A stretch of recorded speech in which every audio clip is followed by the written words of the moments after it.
Jesús, y tú también.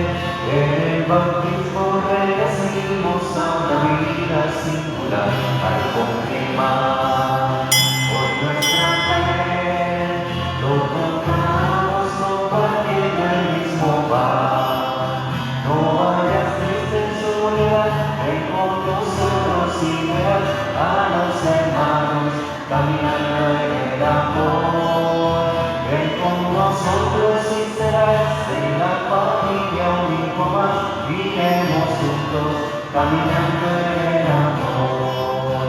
No vayas triste en soledad, ven con nosotros y verás a los hermanos caminando en el amor. Ven con nosotros y serás en la familia un hijo más. Iremos juntos caminando en el amor.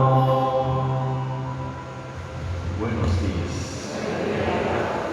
Nuevamente estamos en domingo conmemorando la resurrección de Jesucristo y al mismo tiempo afianzando nuestra esperanza en que la vida vencerá definitivamente la muerte y el bien prevalecerá sobre el mal. Nos unimos en esta Eucaristía a la acción de gracias de Edinson Enrique Domínguez Benítez, que cumple años. ¿Cuántos son, Gabrielita? 65, no, pero no está aquí. Ese es el abuelo de Gabrielita, pero no está aquí. Oramos por el Papa Francisco y el Papa Emérito Benedicto, así como por los cristianos que sufren persecución a causa de su fidelidad al Señor. Encomendemos a todos los enfermos, sobre todo los más desprotegidos, los más abandonados, y en particular a Paola de Zuluaga, Sol Miguel Gómez Villamizar, Mónica Gómez Anaya, Paula Beatriz Castro Rodríguez, Reina Isabel Pérez Pérez, Patricia Cabrales, Rita Reyes Fuentes y Dolores Manuela Ordozoy González. También oramos con las familias de nuestros hermanos difuntos Álvaro Eugenio Ordóñez Gil, María Lucía Vergara Merlano, Antonio José Navarro Patrón, que cumple 18 meses, Blanca Imelda Ruiz Tobón, que cumple 2 meses, Joaquín García, Doris Margot Carrascal Méndez, Marcos Brujés Larios y Rosa Cruz Serna. En el nombre del Padre, y del Hijo, y del Espíritu Santo. Amén. La gracia de nuestro Señor Jesucristo, el amor de nuestro Padre Dios y la comunión en el Espíritu Santo estén con ustedes. Con tu espíritu. Agradezcámosle a Dios este nuevo domingo y pidámosle que nos ayude a fortalecer nuestra fe en el triunfo de la vida sobre la muerte, que Él haga resplandecer la luz del Señor resucitado en nuestras vidas para que ilumine las tinieblas de nuestros espíritus y nos perdone nuestros pecados.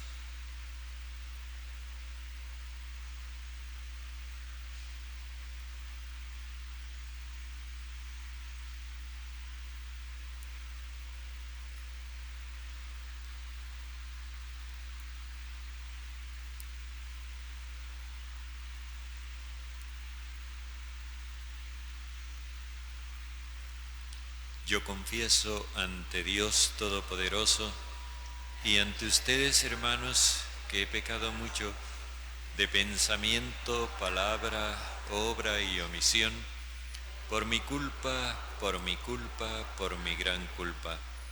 Por eso ruego a Santa María siempre Virgen, a los ángeles, a los santos y a ustedes, hermanos, que intercedan por mí ante Dios nuestro Señor.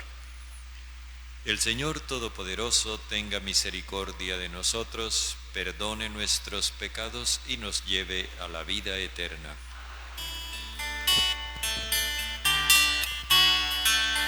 Señor, Señor, ten piedad en mí. Señor, Señor, ten piedad en mí. Señor, Señor, ten piedad en mí. Ten piedad, ten piedad, ten piedad de mí. Oh Cristo, Cristo, ten piedad en mí. Oh Cristo, Cristo, ten piedad de mí. Oh Cristo, Cristo, ten piedad de mí. Ten piedad, ten piedad, ten piedad de mí. Señor, Señor, ten piedad de mí. Señor, Señor, ten piedad de mí. Señor, Señor, ten piedad de mí. Ten piedad, ten piedad, ten piedad de mí. Gloria a Dios en el cielo y en la tierra paz a los hombres que ama el Señor. Por tu inmensa gloria te alabamos, te bendecimos, te adoramos, te glorificamos. Te damos gracias, Señor Dios, Rey celestial, Dios Padre todopoderoso, Señor Hijo único Jesucristo, Señor Dios, Cordero de Dios, Hijo del Padre. Tú que quitas el pecado del mundo, ten piedad de nosotros. Tú que quitas el pecado del mundo, atiende nuestras súplicas. Tú que estás sentado a la derecha del Padre, ten piedad de nosotros, porque solo tú eres santo, solo tú, Señor, solo tú, Altísimo Jesucristo, con el Espíritu Santo, en la gloria de Dios Padre. Amén. Oremos.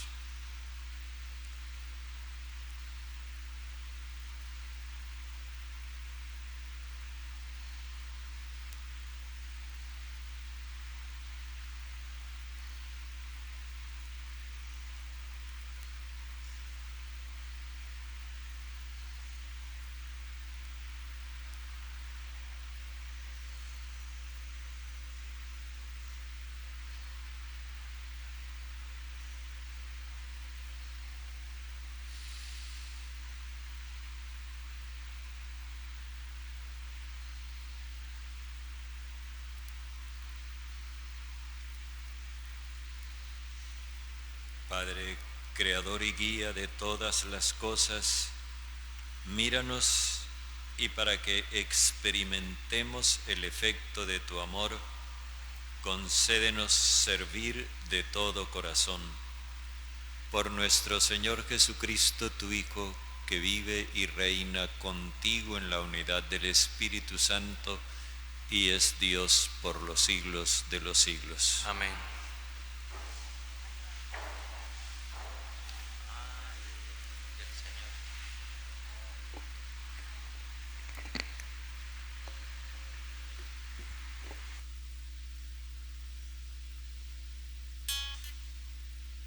Lectura del libro de Isaías. El Señor me abrió el oído, y yo no he puesto resistencia ni he vuelto atrás.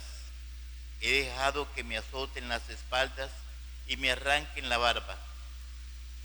No he escondido el rostro a los que me insultaban y escupían.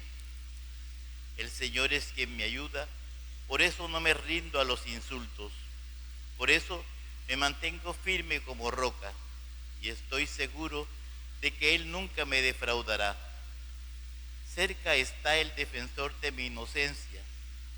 ¿Hay alguien que me ponga pleito? Preséntese conmigo para el juicio. Si tiene algo en contra mía, que comparezca junto a mí. El Señor es quien me ayuda, ¿quién podrá condenarme? Palabra de Dios.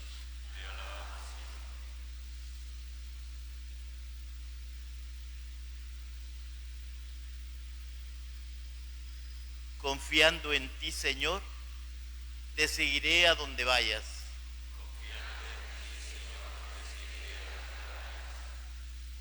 Amo al Señor porque escucha mi voz suplicante, porque inclina su oído hacia mí el día que lo invoco.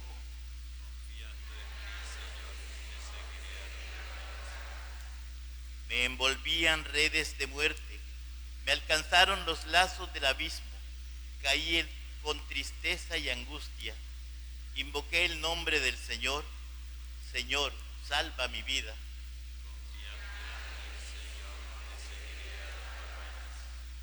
El Señor es benigno y justo, nuestro Dios es compasivo.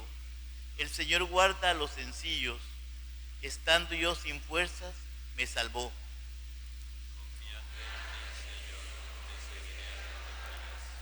Arrancó mi alma de la muerte, de mis ojos las lágrimas, mis pies de la caída.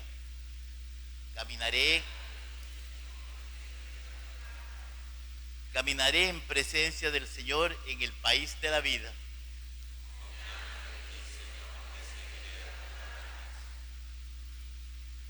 Lectura de la carta del apóstol Santiago.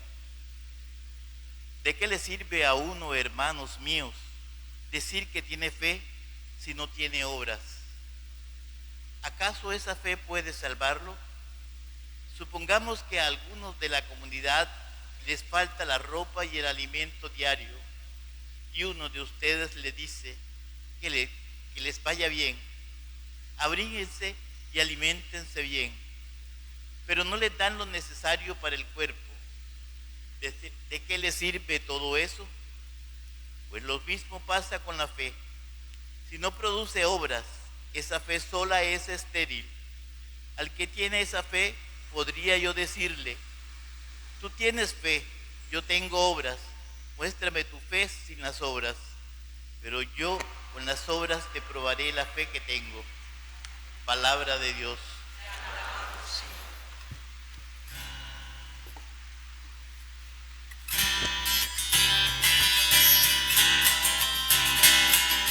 Aleluya al Señor, aleluya, aleluya al Señor, aleluya. Oh Señor, que los pueblos te celebren, que los pueblos te alaben todos juntos.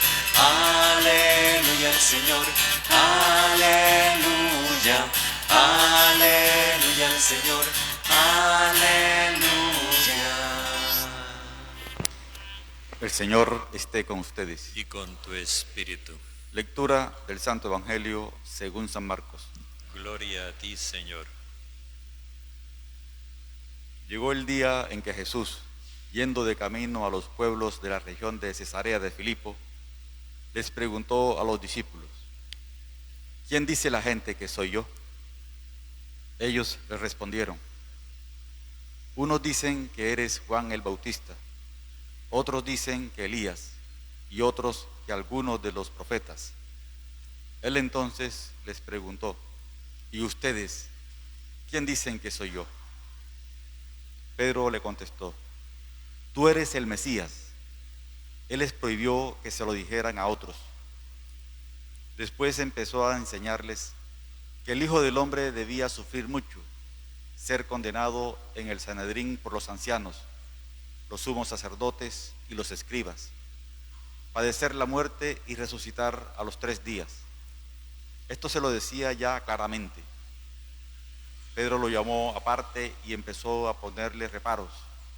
Jesús se volvió y delante de los demás discípulos reprendió así a Pedro: déjame seguir mi camino, Satanás, que tus ideas no son las de Dios, sino las de los hombres.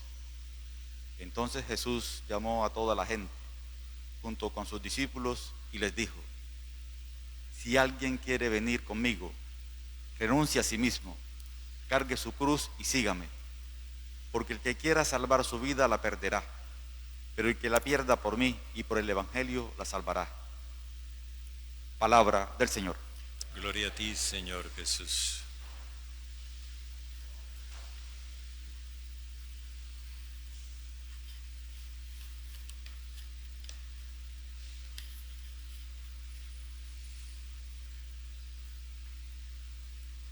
Una primera cosa que nos llama la atención de este relato es que parece como que de un momento a otro estallara algo.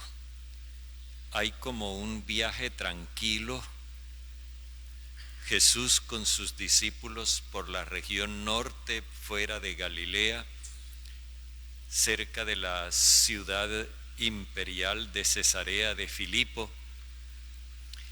y hay una conversación más o menos tranquila también cuando de pronto el ambiente se caldea y van y vienen reproches y todo termina en una postura firme de Jesús para la que de momento no hay respuesta. ¿Qué fue lo que pasó allí? Es interesante que nos planteemos las cosas como para que nos metamos en el cuento y no simplemente seamos espectadores, sino que sintamos que esto nos implica.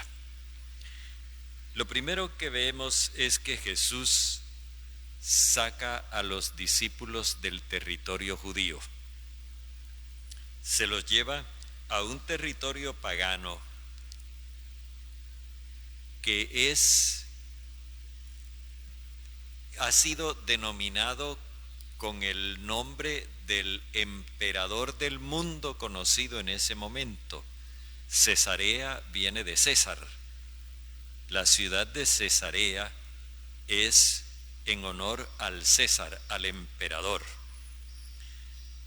Jesús como que los quiere poner en contacto con el mundo entero y para que vean la realidad en la que el mundo entero está. Los saca de la aldea, de esa mentalidad cerrada, recluida en la que ellos estaban, para mostrarles el horizonte del amplio mundo y también para que ellos observen el sufrimiento que hay en el resto de la humanidad, porque ellos vivían quejándose de su propio sufrimiento, porque estaban oprimidos, porque el imperio romano se había apoderado de su país y eso los mantenía en un estado de inconformidad. Pero Jesús quiere que ellos vean que también otros están en la misma condición, para ver qué lección sacan de eso. Y entonces allá les hace dos preguntas que son la primera como una encuesta de opinión pública y la segunda es una encuesta de opinión grupal. ¿Quién dicen los hombres que es el Hijo del Hombre?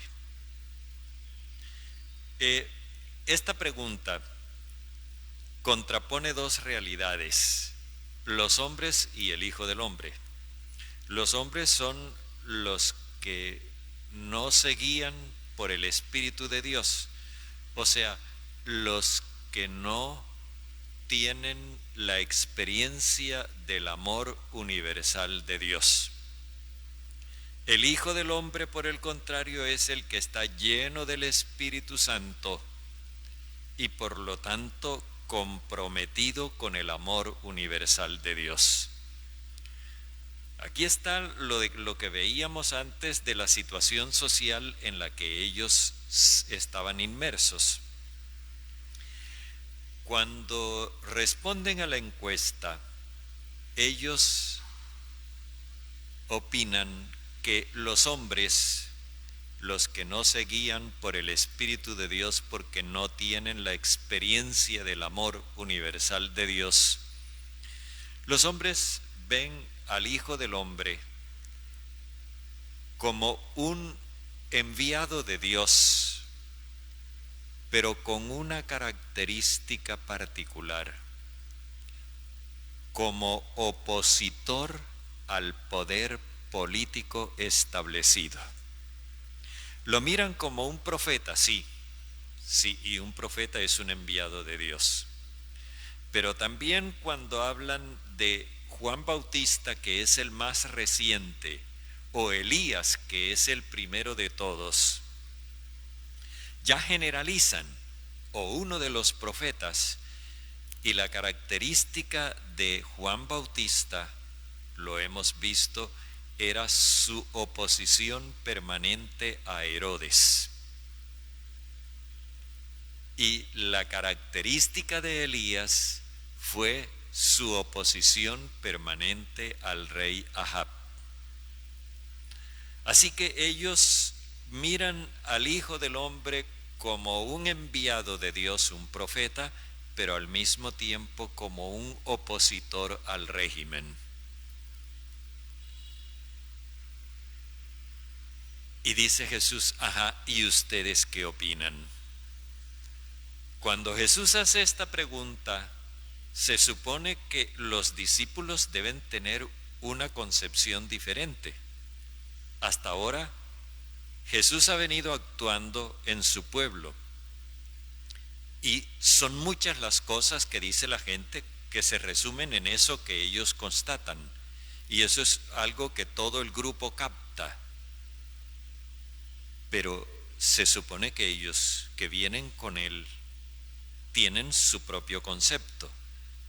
Se supone que ellos que andan con él y que lo han escuchado, ven las cosas de otro modo. Y cuando Jesús les hace la pregunta, salta espontáneamente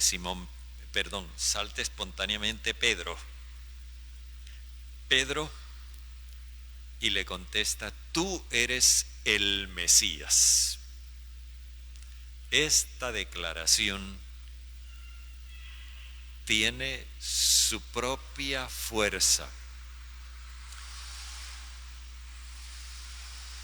Al principio del Evangelio, el evangelista nos había dicho, esta es la buena noticia de Jesús Mesías, o sea, Jesús enviado de Dios. Pero aquí hay una precisión, es el Mesías, no Mesías simplemente, sino el Mesías, como quien dice, el enviado de Dios que nosotros estamos esperando. El enviado de Dios como nos han enseñado los letrados en la sinagoga. No es lo mismo decir Jesús Mesías que Jesús el Mesías.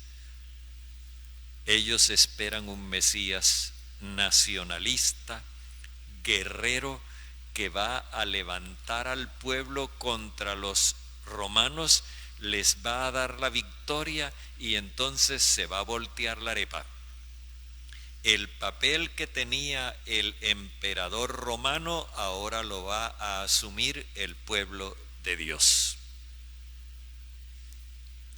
Cuando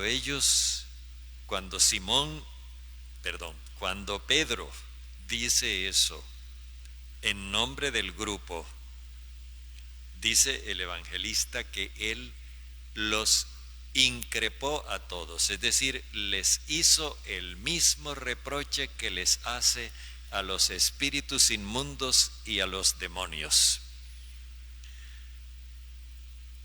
Esta increpación de Jesús implica un rechazo de lo que acaba de declarar Pedro.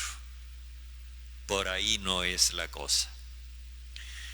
O sea, la encuesta ha llevado a la conclusión de que sus discípulos no han logrado sustraerse de la opinión general, pese a que han andado con él, pese a que lo han visto actuar, pese a que lo han escuchado, lo que él ha enseñado sobre el amor universal de Dios, no han cambiado de mentalidad.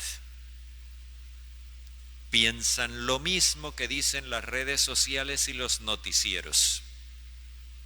No tienen una idea propia de Jesús.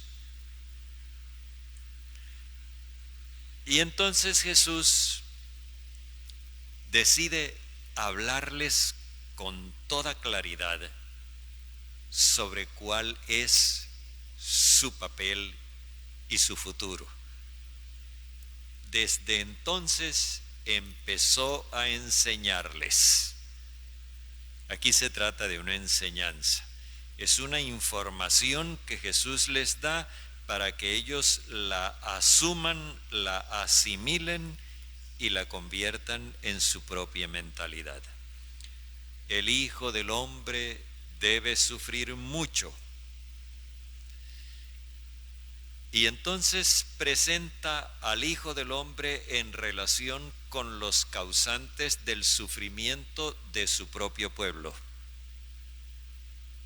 Es decir, los tres grandes poderes: los senadores, que eran la aristocracia laica, los sumos sacerdotes, que eran la aristocracia religiosa, y los letrados, que eran el poder ideológico que controlaba el pensamiento de la gente.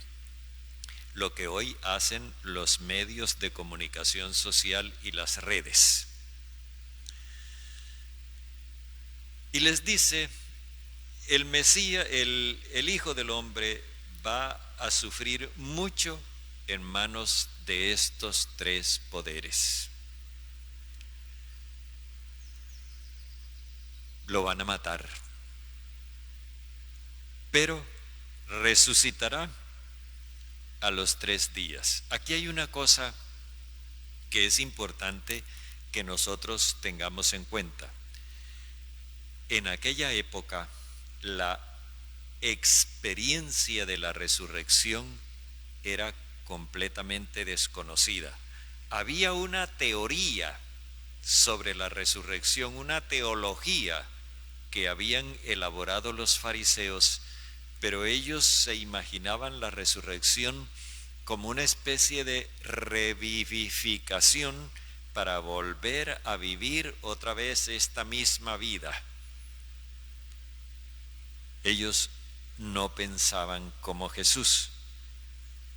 Así que cuando se habla de resurrección, nosotros que llevamos 21 siglos oyendo hablar de eso, ya tenemos una idea de lo que significa, más o menos. Pero en cambio, en aquella época los discípulos no tenían ni idea.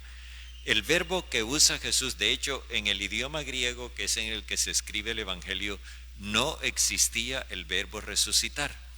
Se usa el verbo levantarse. Al tercer día se levantará. Es lo que Jesús les dice. Y eso se los habla con toda franqueza. Entonces viene el segundo reproche.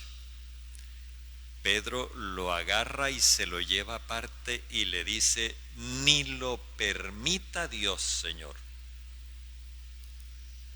Eso no.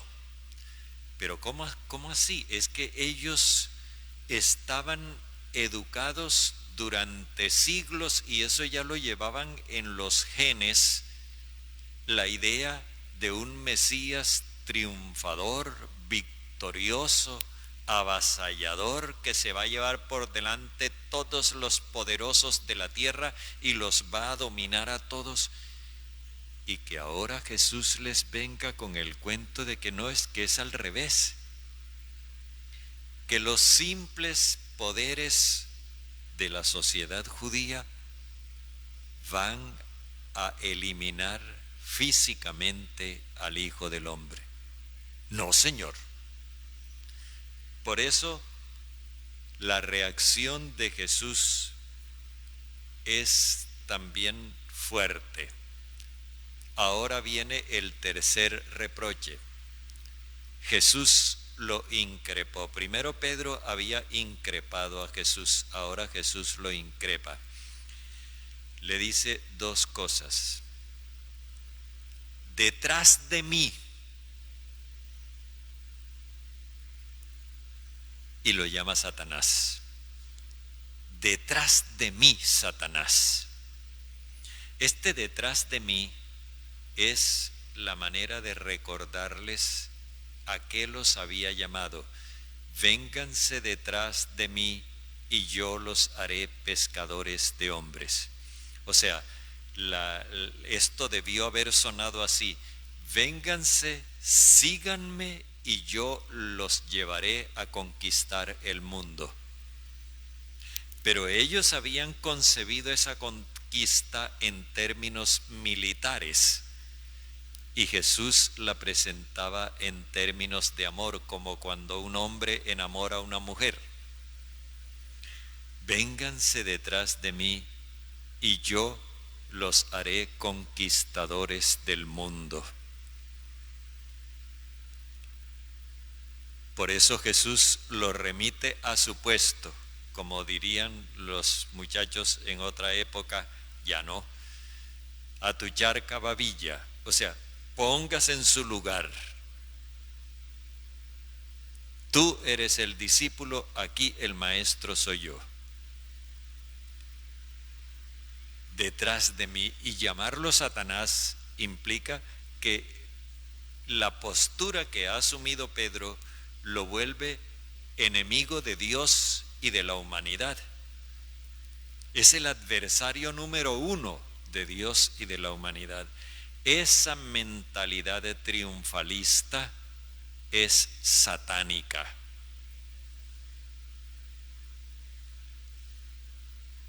Y por último le hace el reproche: tú piensas como los hombres, no como Dios.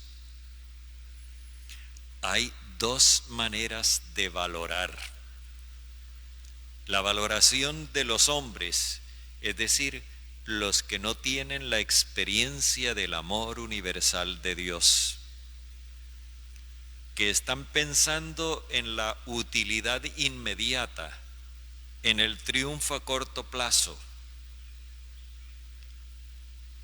y la manera de ver las cosas desde la perspectiva del amor universal de Dios, que tiene la certeza de que Dios es el Dios de la vida, el Padre, y que Él es el que pronuncia la última palabra.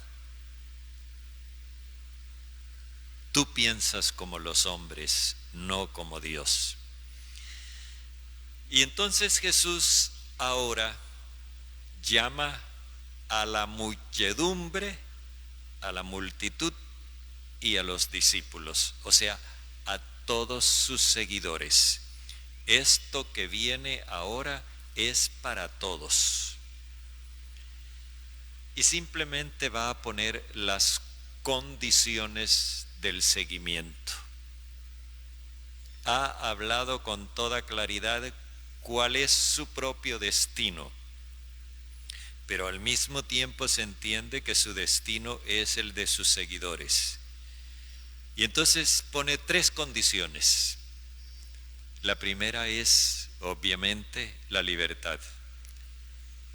Si alguno quiere venirse conmigo, es cuestión de libertad. Jesús no obliga. La segunda condición: reniegue de sí mismo.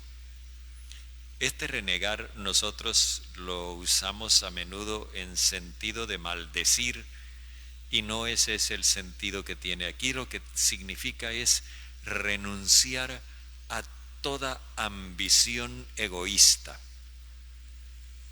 No se puede ser discípulo de Jesús pensando con criterios egoístas, porque eso es pensar como los hombres. Para pensar como Dios hay que pensar con criterios de amor universal. Esto de partidos, de clases, eso no va. Reniegue de eso. Y luego dice: cargue con su cruz. Cargar con la cruz no es arrastrar con una pareja que le hace la vida imposible a uno, como en alguna oportunidad en el interior del país me puse a confesar una vez en un pueblito por allá en el Huila, y oía que las señoras hablaban de la Santa Cruz y la Santa Cruz, y yo, bueno, de todas maneras yo absolvía.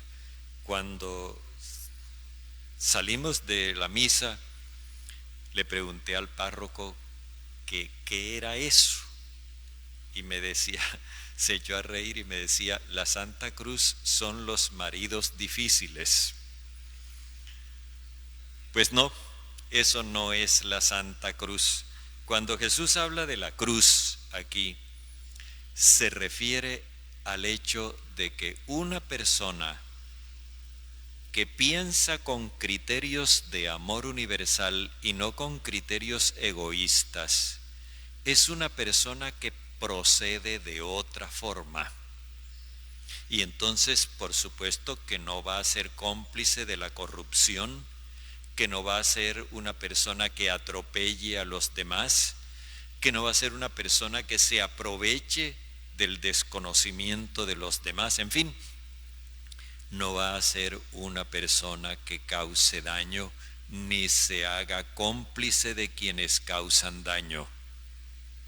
Por lo tanto, va a establecer una barrera entre los causantes del sufrimiento y ella. No compartimos ese modo de proceder. Claro, cuando una persona se niega a participar de la corrupción, del atropello, de la mentira, esa persona se vuelve el sapo del paseo, el indeseable del grupo. Ocurre en algunas empresas u oficinas donde hay una persona que no quiere participar en chanchullos y cuando ella viene, cállense que viene la zapa. Eso es cargar la cruz, es experimentar el rechazo, el desprecio e incluso la persecución. Hay muchas personas que me han contado que por no participar en cuestiones torcidas en su medio laboral, les han enfilado la persecución para hacerlas salir de ese trabajo. Eso es lo que quiere decir cargar la cruz. Y solamente así es como se puede seguir a Jesús.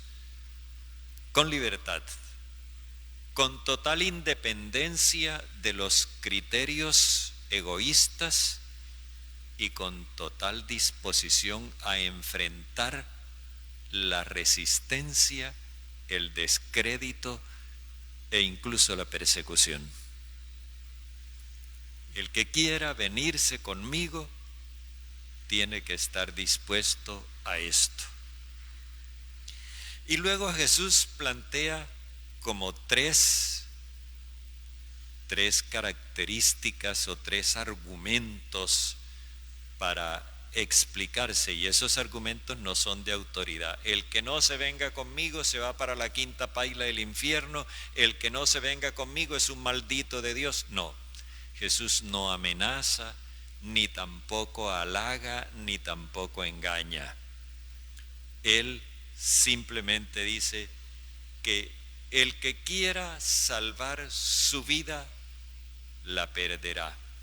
Pero el que la pierda por mí y por el Evangelio, la pondrá a salvo. Él pone tres argumentos. El leccionario nos trae apenas el primero hoy. Y esos tres argumentos son argumentos racionales. No son de autoridad ni amenazas tampoco. Primero es esto: si tú por salvar tu vida te acomodas a este medio injusto y no reniegas de esos criterios, ese medio te traga y vuelve miserable tu vida, la pierdes totalmente. Y eso es verdad, eso es verdad. Nosotros vemos dónde nos ha llevado la compraventa de votos. Nos hicimos partícipes de esa cuestión y miren dónde estamos. Eso que dice Jesús es completamente comprobable. El segundo argumento que él plantea es este: ¿de qué le vale a un ser humano conquistar el mundo entero o tener toda la plata del mundo si a la hora de la verdad el poder y el dinero no alcanzan la vida? Nosotros hemos visto gente muy poderosa que se murió. Alejandro Magno creó un imperio enorme como pocas veces se vio en la historia antigua, y a los 30 y pico de años murió. Hemos visto gente muy rica, con muchísimo dinero, y se murieron. ¿De qué le vale a uno conquistar todo lo que pudiera envidiar cualquiera si pierde su propia vida?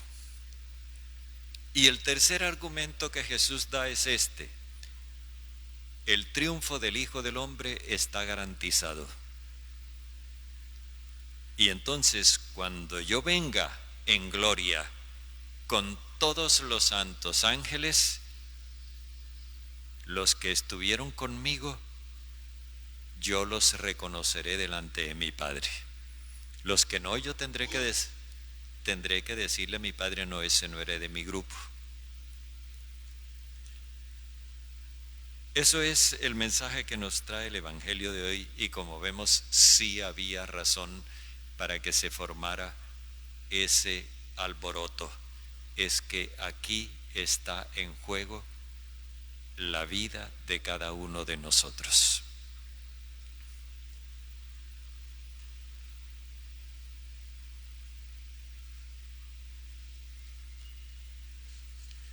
Hagamos nuestra profesión de fe.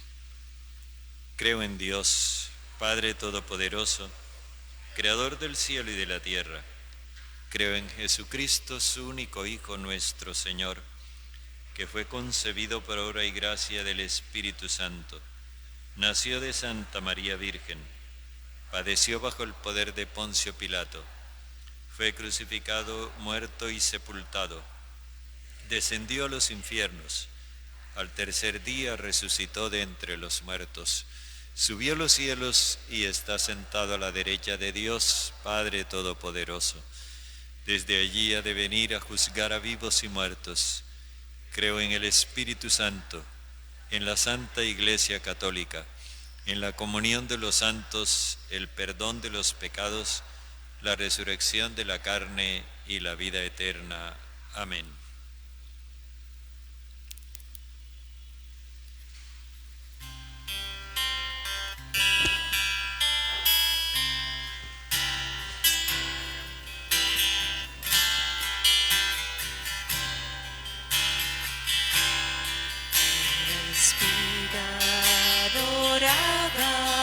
Por el sol,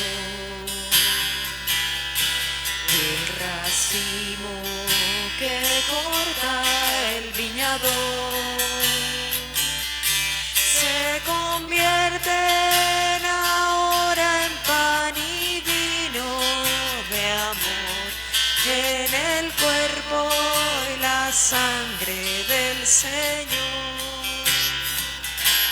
Se convierten ahora en pan y vino de amor, en el cuerpo y la sangre del Señor.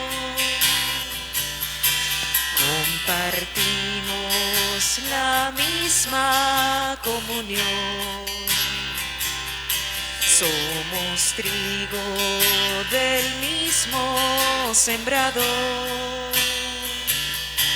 Un molino la vida nos tritura con dolor, Dios nos hace Eucaristía en el amor. Un molino la vida nos tritura con dolor, Dios nos hace Eucaristía en el amor.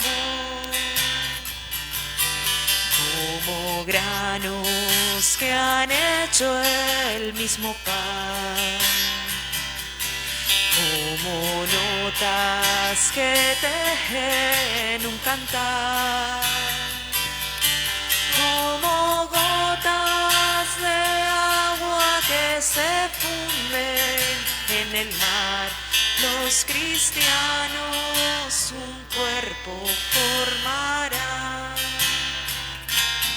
Como gotas de agua que se funden en el mar, los cristianos un cuerpo formarán. Oremos, hermanos, para que nuestro sacrificio, unido al sacrificio de Cristo, sea agradable a Dios, Padre Todopoderoso.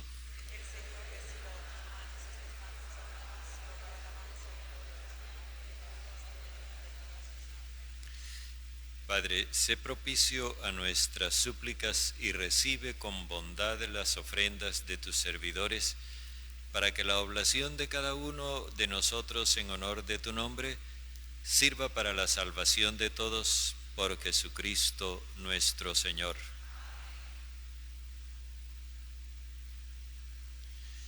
El Señor esté con ustedes.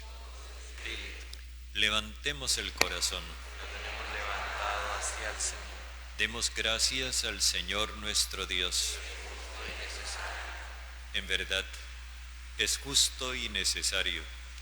Es nuestro deber y salvación darte gracias siempre y en todo lugar, Señor Padre Santo, Dios bondadoso y eterno, por Jesucristo, Señor nuestro. Porque Él con su nacimiento restauró nuestra naturaleza caída, con su muerte destruyó nuestro pecado, al resucitar nos dio nueva vida y en su ascensión a ti, Padre, nos abrió el camino de tu reino. Por eso, con los ángeles y con la multitud de los santos, te cantamos el himno de alabanza, diciendo sin cesar.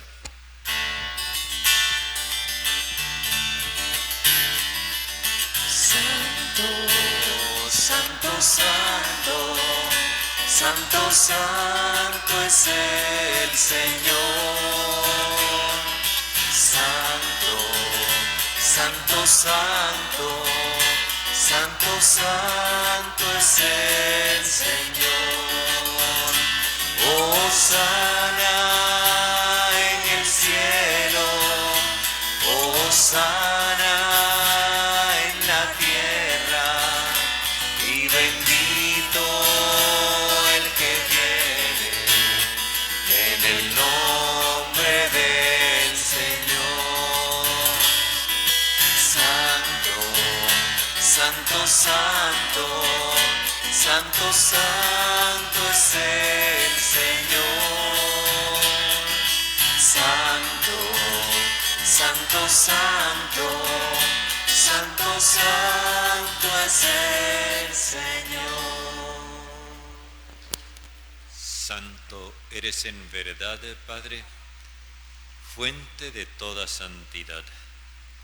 Por eso te pedimos que santifiques estos dones con la efusión de tu Espíritu, de manera que se conviertan para nosotros en cuerpo y sangre de Jesucristo nuestro Señor. Cuando Él iba a ser entregado a su pasión voluntariamente aceptada, tomó pan. Dándote gracias, lo partió y lo dio a sus discípulos diciendo: tomen y coman todos de él, porque esto es mi cuerpo, entregado por ustedes.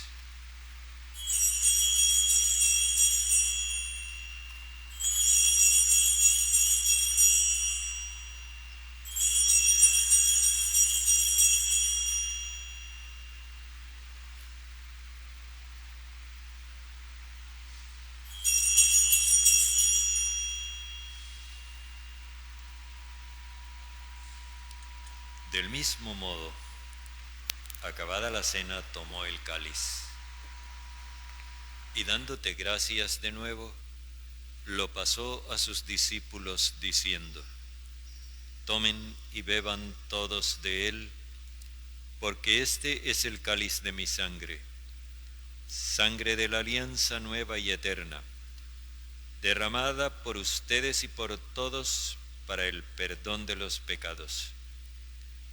Hagan esto en conmemoración mía.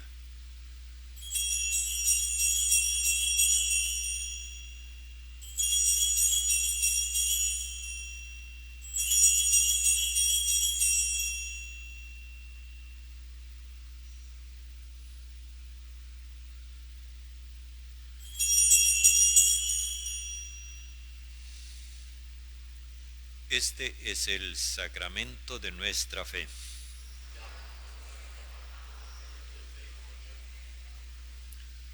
Así pues, Padre, al celebrar ahora el memorial de la muerte y resurrección de tu Hijo, te ofrecemos el pan de vida y el cáliz de salvación, y te damos gracias porque nos haces dignos de servir en tu presencia. Te pedimos humildemente que el Espíritu Santo congregue en la unidad a cuantos participamos del cuerpo y de la sangre de Cristo.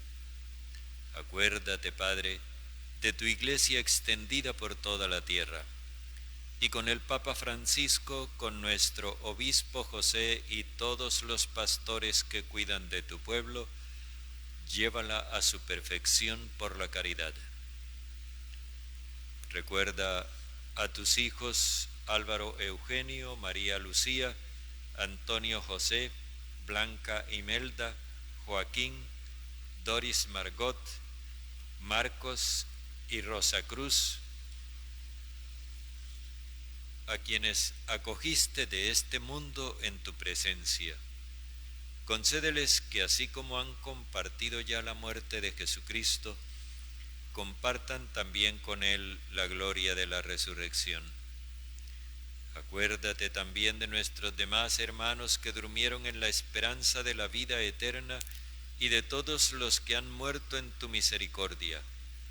Admítelos a contemplar la luz de tu rostro. Ten misericordia de todos nosotros. Y así, con María, la Virgen Madre del Señor, con su esposo San José, los apóstoles, los mártires y cuantos vivieron en tu amistad a través de los tiempos, merezcamos por tu Hijo Jesucristo compartir la vida eterna y cantar tus alabanzas.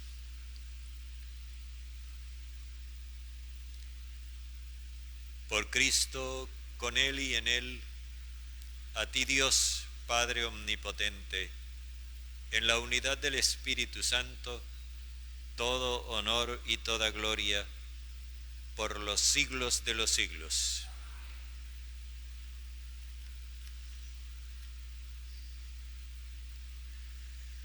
Con la alegría de los hijos, con la confianza puesta en la promesa que el Padre nos ha hecho y cumplido en Jesucristo, oremos diciendo como hermanos: Padre nuestro que estás en el cielo, santificado sea tu nombre.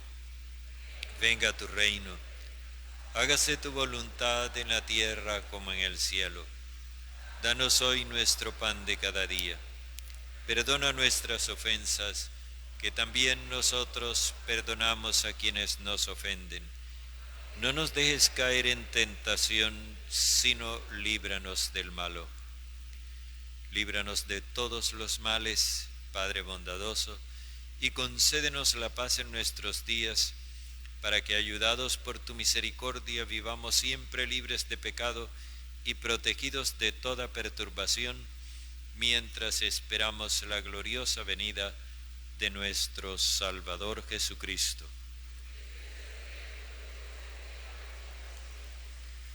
Señor Jesucristo, que dijiste a tus apóstoles: la paz les dejo, mi paz les doy, no tengas en cuenta nuestros pecados, sino la fe de tu Iglesia, y conforme a tu palabra, concédenos la paz y la unidad, tú que vives y reinas por los siglos de los siglos. La paz del Señor esté siempre con ustedes. Dense fraternalmente un gesto de paz.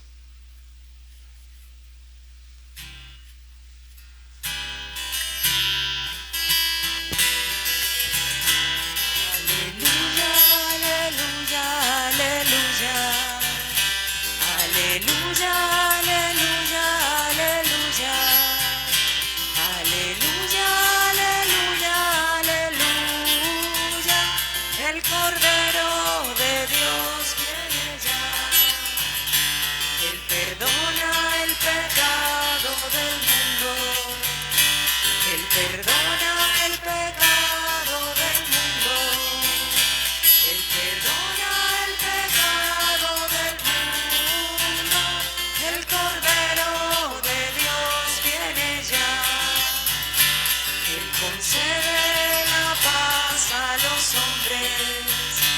Él concede la paz a los hombres. Él concede la paz a los hombres. El Cordero de Dios viene ya. Este es el Cordero de Dios que quita el pecado del mundo. Señor, no soy digno de que entres en mi casa, pero una palabra tuya bastará para sanarme. Dichosos los invitados a la cena del Señor.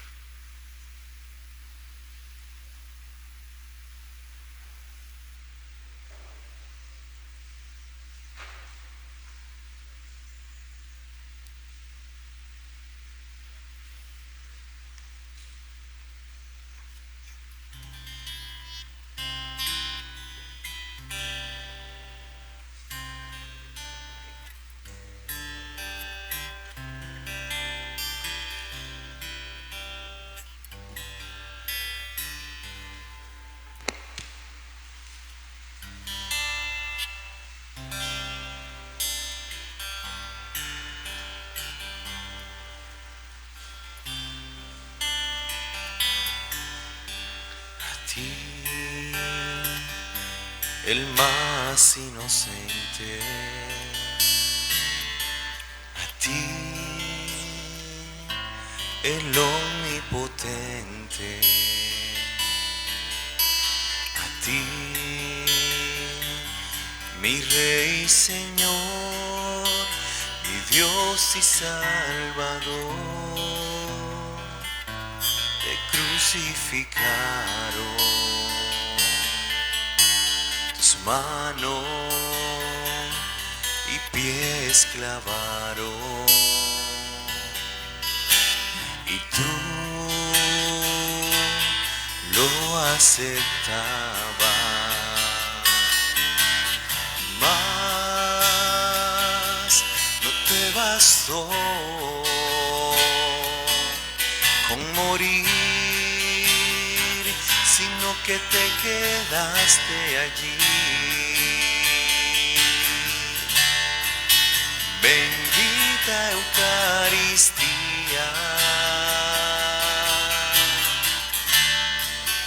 bendito Señor,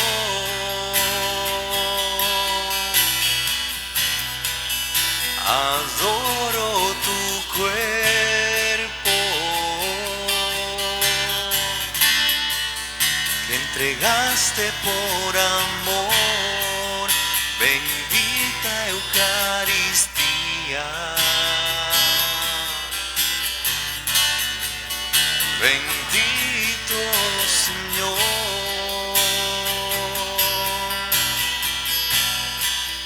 ya no soy yo quien vive,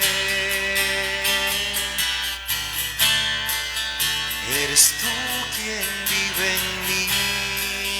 Bendita Eucaristía, bendito Señor,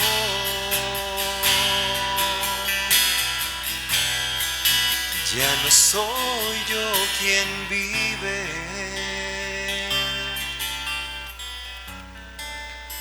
eres tú quien vive en mí.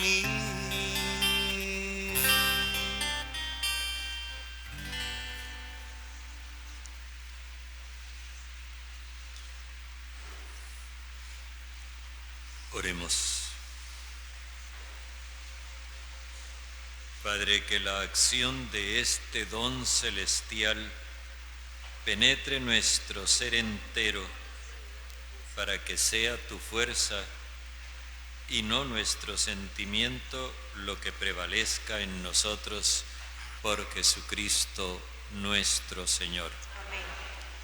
Los sobres que repartimos durante la semana para la campaña de apoyo a la Conferencia Episcopal de Colombia, Gabrielita los va a recoger ahora después de la misa. Ella va a poner una bandeja. Quienes aún no hayan recibido el sobre porque nosotros nos demoramos en entregarlo, todavía hay algunos.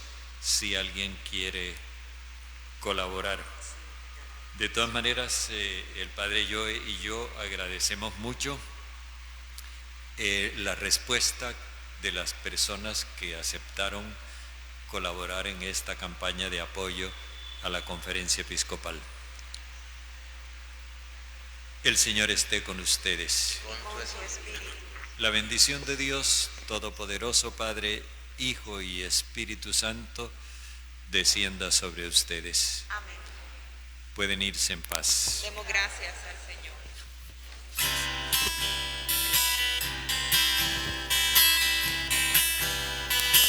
Una entre todas fue la escogida, fuiste tú, María, la elegida, Madre del Señor, Madre del Salvador. María, llena de gracia y consuelo, ven a caminar con el pueblo, Madre nuestra eres tú. María, llena de gracia y consuelo, ven a caminar con el pueblo, Madre nuestra eres tú. Ruega por nosotros pecadores de esta tierra, ruega por el pueblo que tu Dios espera, Madre del Señor, Madre del Salvador. María, llena de gracia y consuelo, ven a caminar con el pueblo, Madre nuestra eres tú.